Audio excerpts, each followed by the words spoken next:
आइए 2 मिनट में Iranian Islamic revolution को समझते हैं। ईरान में 1979 से पहले ऐसी कई चीजें हुई जिसने एज डोमिनो इफेक्ट शाह के रूल को ओवरथ्रो कर दिया। शाह मोहम्मद रेजा पहलवी 1941 से ईरान पर राज कर रहे थे। 1951 में प्राइम मिनिस्टर मोहम्मद मोजादेक ने ईरान की ऑयल इंडस्ट्री को नेशनलाइज करने का फैसला लिया ताकि ईरानियन लोग उनके तेल का फायदा उठा सके। मोसादेक को लोगों का बहुत सपोर्ट मिला, लेकिन ब्रिटेन को ये अच्छा नहीं लगा क्योंकि ब्रिटेन ईरान का ऑयल कंट्रोल जो करता था। 1953 में CIA और ब्रिटिश इंटेलिजेंस ने एक कू प्लान किया जिसमें शाह के सपोर्ट से मोसादेक को हटा दिया गया। इसके बाद शाह का पावर और भी स्ट्रॉन्ग हो गया। शाह ने अपने देश को मॉडर्न बनाने की कोशिश की। ये उस समय का ईरान था।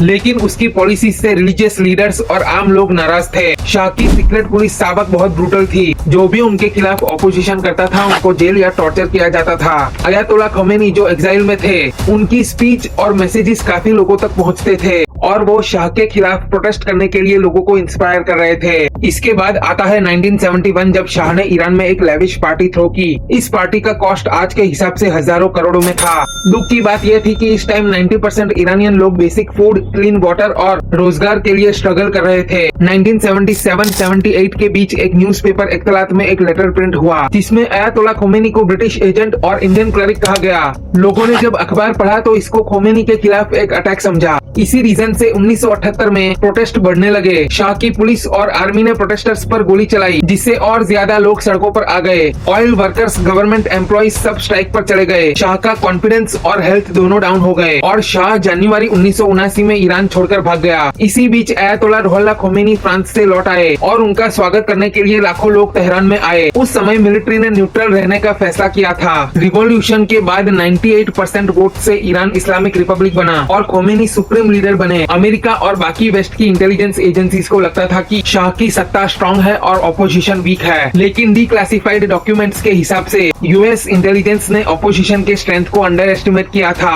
और वो शाह के खिलाफ पब्लिक एंगर को समझ नहीं पाए थे।